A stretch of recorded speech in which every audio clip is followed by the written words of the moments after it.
Hello and welcome. I'm Lori Clements, and this is the Hesed podcast. Today we are in week 8 of our 8-week series, and our topic is humility. Let's start by reading the passage from James. James 4:10, it says, "Humble yourselves before the Lord, and He will exalt you." That scripture was written by James, the brother of Jesus.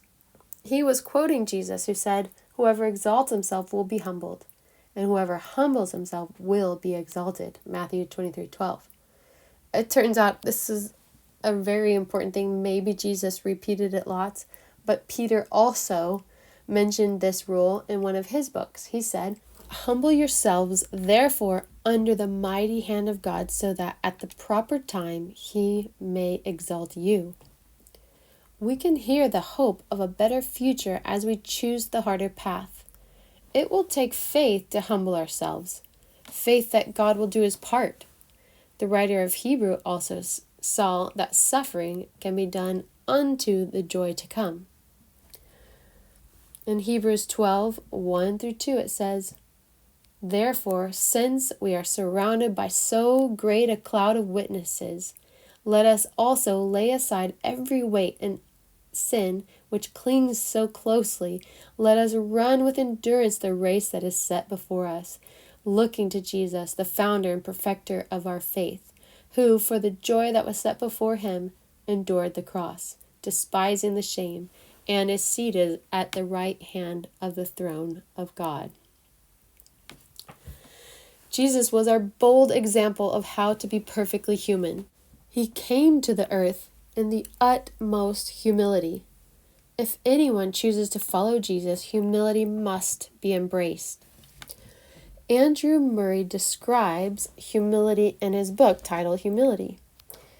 He describes it as not so much a virtue along with the others, but it is the root of all, because it alone takes the right attitude before God and allows Him as God to do it all. In a world where people are striving for fame and recognition, Jesus calls His followers to be humble. Jesus calls His followers to be slaves, to serve, to become like children, to consider themselves the least. To embrace humility, the imposter or self has to die. The moment we need to impress others with our work, words, or gifts, humility takes a back seat to pride. Pride is the path to gain the whole world, and humility is the path of denying oneself. That's Matthew 16:24-26. If you can come to the realization that it is Christ in you that does lasting work, you will understand that to continue daily, you must look up and yield to whatever Christ leads you into each day. In that lifestyle of yielding to God's leadership, you could never take credit for the good work. You will reflect on all the beautiful things that come out of your ministry and remember that God led and you simply obeyed. When things do not work out as you think they should, you look up for direction. But on the other hand, working in your own strength puts pressure on you.